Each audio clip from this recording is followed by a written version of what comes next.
Alright, how we doing, YouTube? Today we're gonna be reacting to the strongest Teen Titans Go member. So real quick, I just want to say that for Teen Titans Go, the last time I saw one was when I was, I think, like 14 or some shit. To be honest, I don't really remember a lot about the show. I only remember that like I didn't like it that much because it was just like too different from the last Teen Titans and shit, you know, the OGs. But I remember that I also like laughed sometimes and all that stuff. But here's the thing, when Teen Titans Go started, I think it was when regular show was in its 6th or 7th season, and Adventure Time was like in its 5th season or some shit like that. And although I used to love them shows, I was transitioning more to like YouTube and, you know, streaming services like Netflix and shit. So I stopped watching television completely. But let's see this video, which is the strongest Teen Titans Go members. Alright, let's get to it. So just like in my last video with Trigon, I explained how Teen Titans Go was bad for how much it fell off compared to the original Teen Titans. But whether their arc is bad or not, one thing that's clear is their obvious upper hand in power. Characters like Robin and Beast Boy are easily taking down Trigon, and the same goes for Raven when she gets bothered, which this obviously comes from the sheer gag that's constantly portrayed in the show. So I want to take a look at the extent that this gag has allowed Raven to do. And I want to begin with explaining the source of her powers, her spellbook. So Raven's spellbook isn't really touched upon until season 6 episode Magic Man. The episode begins with Beast Boy chugging a whole bottle of ketchup and Bro, you see why I didn't like this show, bro? I don't remember this. I actually found I've never seen this episode in particular, but what is this nasty ass shit that I'm seeing, bro? Like, first of all, who eats from the bottle of ketchup? And second of all, who? If you would eat a sauce, why would you eat it like that, bro? My man says literally making out with the bottle. Bro, huh? And because of his laziness, he asks Raven to summon food with her magic to make it all easier. Want some? Gross. Azarath metric. Thank you. There. Food. Whoa. And throughout the rest of the day, Raven is constantly aiding Beast Boy in small issues that he has with her magic. What's up with you? The TV's busted! How's a man supposed to pass the idle times without that good TV? How? Jeez, calm down. For real. Thank you. Tabitha, I've returned. Kensington, you're alive? But I saw you get disintegrated in that unicycle explosion! No, I got to go to the bathroom, and I don't want to miss any drama. No need. Mama Raven, I've done made a decision. Cool.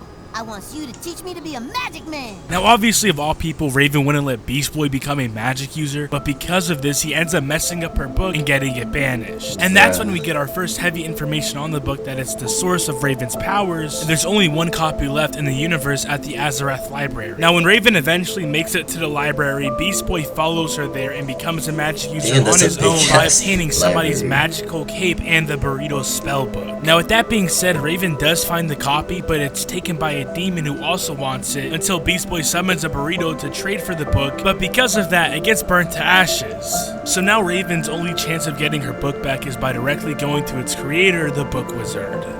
Now my only hope is to find the wizard who wrote my spellbook and convince him to make me a new one. It's a long and dangerous journey. You ain't got nothing to fear, yo. The burrito wizard will protect you. Awesome. Now Beast Boy does actually defeat the Book Wizard. Ain't no way this, bro. Ain't no way Beast Boy just killed a old powerful wizard. I'm guessing he's an old powerful wizard. I don't know. With a burrito, bro. Wizard and forces him to make another spellbook for Raven. And with Oh, nah, he turned him into a burrito. Okay, alright. With that being said, I want to go into the fact that Raven is obviously above the entire Titans with her powers and abilities, which is impressive because in the two-part episode called Two-Parter, the Justice League is taken by Darkseid and it's up to the Titans to take up their mantle and go after the God of Evil. Huh? Are they just like dressing up and shit, or like I said, I don't remember like no episodes and shit. The last episode I remember actually, I think it was like Raven having like thick ass legs or some shit like that, if I'm not mistaken. I don't know. Evil. Titans, it seems that the second part of the special event will entail saving the Justice League from Darkseid. The dark side? Haha, finally! We got some Star Wars up in this piece. So with that being said, they travel Bro, I thought he was gonna say something else. Alright. to Apocalypse. Cyborg defeats Darkseid and saves the Justice League by going back in time before Darkseid could have successfully killed them. Reverse time. That's it! I can send us back in time by flying very fast around the planet, causing it to spin in reverse, creating time travel science! You mean like Superman did that one time? Exactly. Time travel science!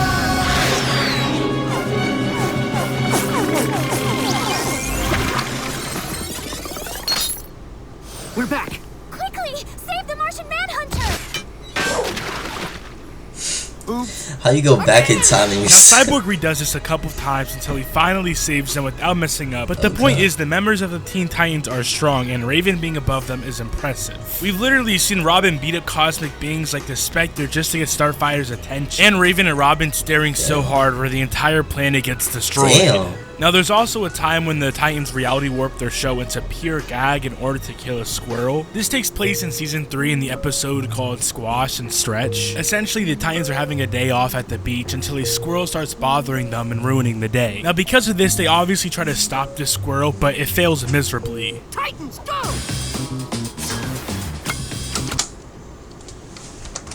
But it fails got miserably. dressed? Titans, go! Huh? Okay, bro. With it is bro. Why is Robin throwing bombs at a squirrel?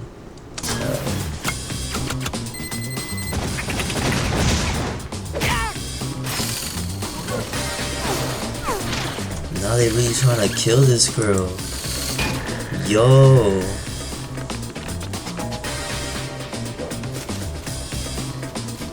Bro, this book literally cannot.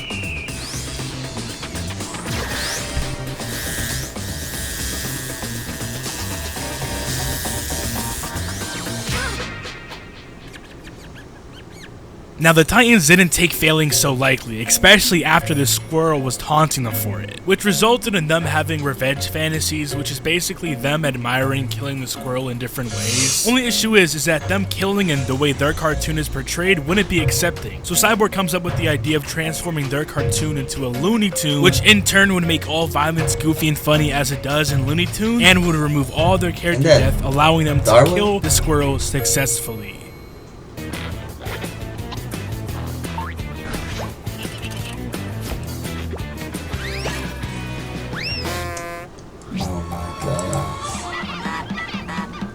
Never thought I'd admit this, Cyborg, but the Teen Titans are way better at silly cartoons! Who would have thought we could translate so seamlessly into broad comedy? It feels good not to be weighed down by character development, yo! Now, with their entire show rebranded, they try to fulfill their objective, but like how these shows usually go in these episodes, they fail. But we still see the broad capabilities these guys have. I mean, we've literally seen Raven and the other Titans leave the comic panels on their own, and even in the 200th episode, they meet their own voice actors and the Warner Brothers executives. They're all cool, and they sound so familiar. That's because we're your voices. Check it out. Me, that's Robin. You. Me. You. And Raven's been Robin's also bald? destroying universes In at real the life. age of 3. This is Raven when she was 3. Oh, precious! She just destroyed her first universe. Wait. Precious! Raven, bro, Raven was down bad, bro. Wait, let me see how Raven was. This is Raven when she was 3. Why is she looking mad hard at the camera right now? You know what? Oh my Oh, god. precious. She just destroyed her first universe. Where did that little girl go? She grew up and doesn't like to destroy universes anymore, Dad. We've also seen Raven tank the destruction of the universe, and her dark magic can not only see the future but also put risk on the space-time continuum because she can basically access any point in reality that she wants to get something. One of the many examples we see of this is when they go to the movies and Raven has to send the challengers of the unknown to complete their seats in the theater. Man, there's no seats. What about those? I can hardly wait for the motion picture to begin. But that's where the challengers of the unknown are sitting. Dude, no one's gonna miss them. Yeah, these unknown. Exactly. Challengers! We seem to be drifting in a void of complete darkness. Nothing waits for us here but madness. Madness! Now, some other examples where Raven can send you to happens in Season 3, the episode called B-Day. Basically, due to the Titans not celebrating Beast Boy's birthday, he gets reset at different ages, which resulted in Raven having to send everybody to the center of the universe, to the birthday kingdom, to fix Beast Boy's age gap.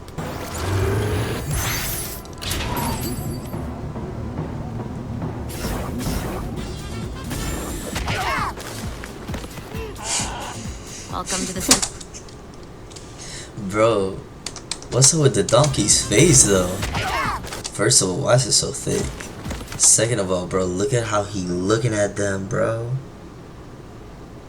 Is he looking at them or looking at the tail, bro?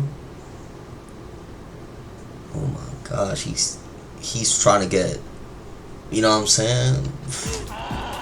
Welcome to the center of the universe. Nailed on. Where everyone wants to be on their birthday. But her most impressive feat probably comes in the movie called Teen Titans Go vs. Teen Titans. So basically, the Teen Titans Go Trigon would team up with the original Teen Titans Trigon so they can make a plan to take over everything. The only issue is that the OG Trigon actually died in his universe. But if they take some of Raven's powers, they'll be powerful enough to regenerate him back to full health. You did.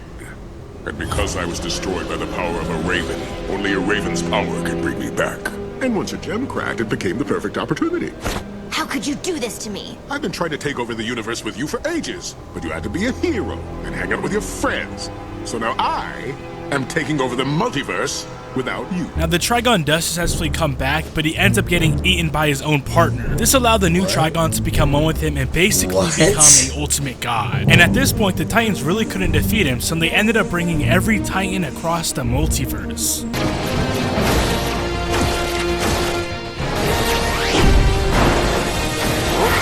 Whoa. I remember that episode. Say hello to the Teen Titans of I remember Justice League. I do not remember them being, you know what I'm saying, like a group. If I'm not mistaken.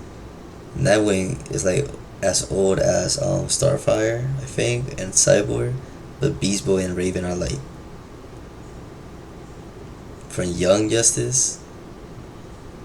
Wait, no, they're all from Young Justice. But I think Raven and Beast Boy came out season 2 or season 3. And Nightwing retired as Robin and became Nightwing, if I'm not mistaken. Cyborg, though, I don't think he was part of the Justice League. I think he was part of the Young Justice. God damn. I think he was part of the Justice League type shit. And this Starfire, oh my god, bro. I used to have a crush on her, bro. She was so... Y'all know how she was. And that's why I paused it. I think I remember it. Right here. If I remember this episode. Like, isn't this the episode that, like, they tried to be, like, serious? Or some shit? So they changed the drawing and shit and made them serious. But then they were too serious or some bullshit. I don't know what the fuck is this. hello to the Teen Titans of Infinite Earth. Now, the reason why this all ties back into Raven is because just like her Teen Titans of Infinite Earth. Alright, so we got the cyborgs, you know what I'm saying? Cyborg's also right here. I don't know why he hiding. You know, the OG Teen Titans, the one that everybody loves and admires. I don't know why is there a fat Starfire here. And a Shad looking Robin. Okay. You can barely see everybody else. Is that a penguin? I think that's a Robin penguin or some shit. Wait, I think that's when Robin, like, I think in one episode Robin wanted to like have powers and shit, so they fused him with a bird, with a robin, and the robin, like the bird, had Nightwing's skill. I mean, well, technically Nightwing, but Robin's skills.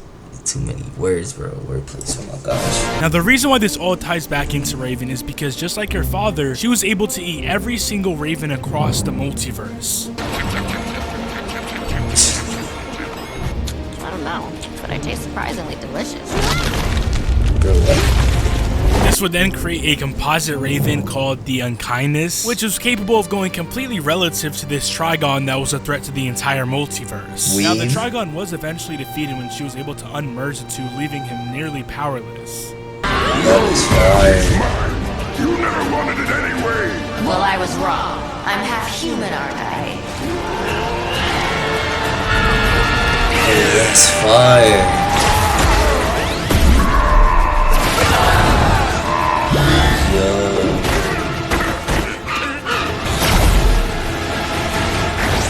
Now, Trigon was sent to a graveyard to be left tortured, but for Raven, there may be more feats out there, but those are the best ones I've accumulated to give. No, that was fire. That was a great video. A great video.